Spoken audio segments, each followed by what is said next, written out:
Saudara-saudari dan anak-anak yang terkasih dalam Kristus, dari Novisiat SVD Kubur Ruteng, Manggarai Flores, NTT, saya Pastor Freddy Jahadin SVD menyampaikan ucapan selamat jumpa lagi lewat siraman rohani. Hari ini Jumat 29 April 2022. Injil hari ini diambil dari Yohanes bab 6 ayat 1 sampai 15. Kita diingatkan bahwa tubuh dan darah Kristus selalu menguatkan kita.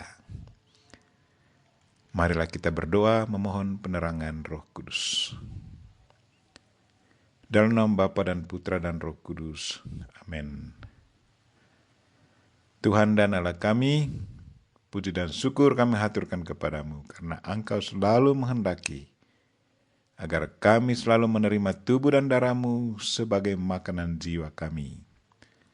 Kami mohon gerakan hati dan pikiran kami, agar selalu rindu mencari dan menyambut tubuh dan darah-Mu sebagai jaminan keselamatan jiwa kami. Tuhan, utuslah Roh Kudus-Mu, terangilah pikiran dan hati kami, agar sabda-Mu yang akan kami dengar dapat kami pahami dengan baik, dan isi pesan-Mu dapat kami hayati dan amalkan dalam hidup harian kami.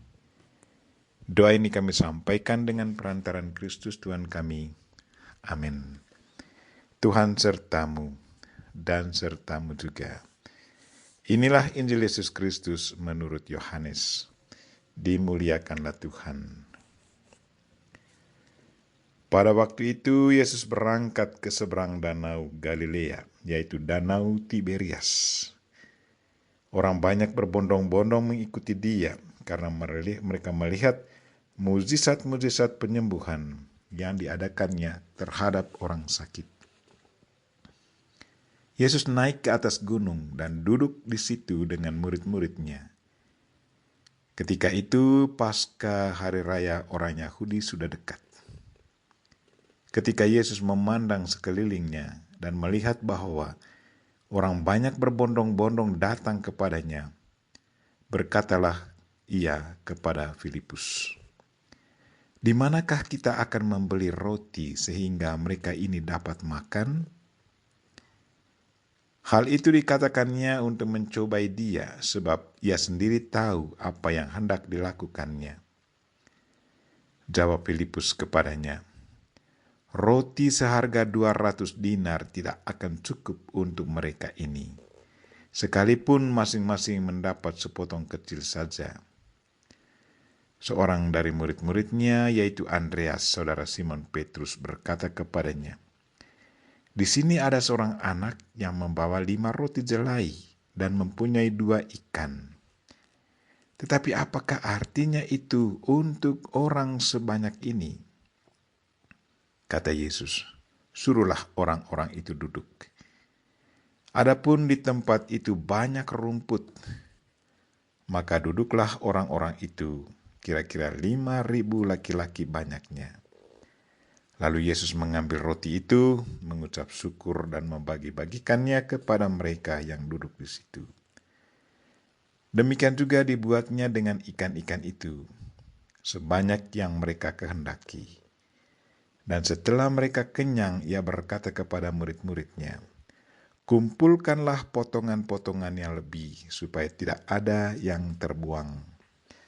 Maka mereka pun mengumpulkannya dan mengisi 12 bakul penuh dengan potongan-potongan dari 5 ke 5 roti jelai yang lebih setelah orang makan.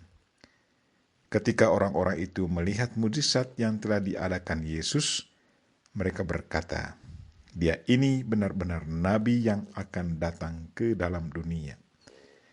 Karena Yesus tahu bahwa mereka akan datang dan hendak membawa dia dengan paksa untuk dijadikan raja, ia menyingkir lagi ke gunung seorang diri. Demikianlah sabda Tuhan. Terpujilah Kristus. Saudara-saudari dan anak-anak yang terkasih dalam Kristus, tema renungan kita hari ini ialah tubuh dan darah Kristus adalah makanan jiwa kita. Lewat bacaan pertama hari ini yang diambil dari Kisah Para Rasul bab 5 ayat 34 sampai 42, kita mendengar cerita tentang Gamaliel, mahkamah agama, seorang ahli Taurat yang sangat dihormati banyak orang. Dia melihat bahwa apa yang dibuat Petrus dan para rasul berasal dari Allah. Gamaliel berdiri dan berkata, "Janganlah bertindak terhadap orang-orang ini. Biarkanlah mereka. Sebab jika maksud dan perbuatan mereka berasal dari manusia, tentu akan lenyap. Tetapi kalau berasal dari Allah, kamu tidak akan dapat melenyapkan orang-orang ini. Mungkin ternyata juga nanti bahwa kamu melawan Allah." Nasihatnya disambut dengan baik. Karena itu Petrus dan Yohanes dilepaskan. Rupanya Gamaliel mendapat ilham dari Roh Kudus. Apa yang dikatakannya adalah benar, bahwa Petrus bersama para rasul yang lain meneruskan apa yang sudah dimulai oleh Yesus sendiri. Mereka mewartakan ajaran keselamatan. Mereka sungguh yakin bahwa barang siapa yang percaya kepada Yesus Kristus dan mengikuti ajarannya akan memperoleh kehidupan abadi. Dan siapa yang menolaknya akan hidup dalam penderitaan untuk selamanya. Lewat Injil hari ini, kita mendengar bahwa Yesus memberi makan kepada 5.000 orang. Orang-orang ini datang mendengarkan ajaran Kristus.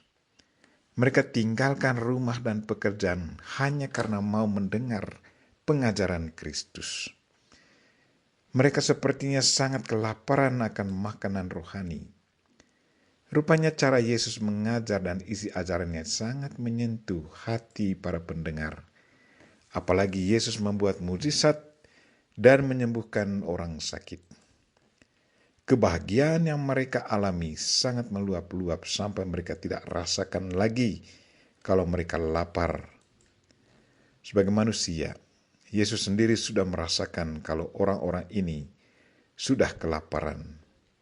Karena itu, dia berkata, "Di manakah kita akan membeli roti supaya mereka ini dapat makan?"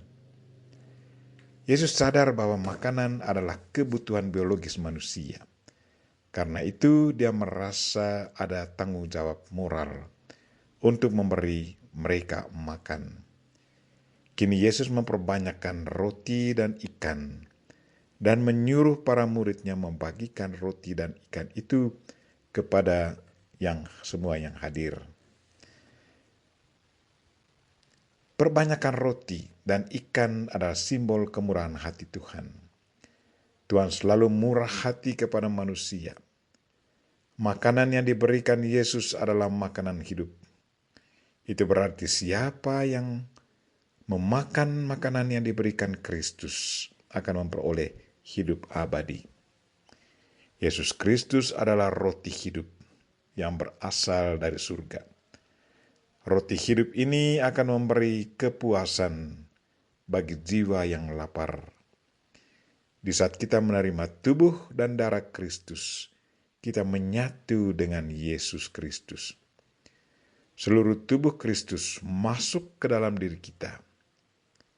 Santo Ignatius dari Antiok katakan, tubuh Kristus adalah obat yang menghidupkan seseorang untuk selamanya. Tubuh dan darah Kristus adalah makanan yang memberi kesembuhan baik untuk tubuh maupun jiwa, sekaligus menguatkan kita dalam perjalanan menuju surga. Saudara-saudari dan anak-anak yang terkasih dalam Kristus, betapa sering kita maju mendekati altar perjamuan Tuhan untuk menyambut tubuh dan darah Kristus. Sebagai pengikut Kristus, mungkin baik juga kalau kita pertanyakan diri kita, apa yang kita rindukan dan dambakan sewaktu kita maju menuju meja perjamuan dan menyambut tubuh dan darah Kristus. Marilah saudara-saudari dan anak-anak yang terkasih, Ikutilah contoh hidup para rasul, para martir yang berani dan selalu setia mewartakan sabda Tuhan. Walaupun mereka ditantang, ditangkap, dipenjarakan, dan mati dibunuh. Tuhan selalu menyertai kita. Sambutlah tubuh dan darah Kristus, karena olehnya kita akan disatukan dengan Tuhan, dan jiwa raga kita pun akan dikuatkannya. Kita berdoa semoga Tuhan selalu menyadarkan kita akan pentingnya tubuh dan darah Kristus dalam hidup kita. Marilah kita mohon Bunda Maria untuk mendoakan kita. Amin. Marilah kita mohon berkat Tuhan. Tuhan sertamu dan sertamu juga. Semoga saudara sekalian dan mereka yang kita doakan pada hari ini, secara khusus mereka yang sakit, dan segala aktivitas kita sepanjang hari ini diberkati oleh Allah yang Maha Kuasa, Bapa dan Putra dan Roh Kudus. Amin.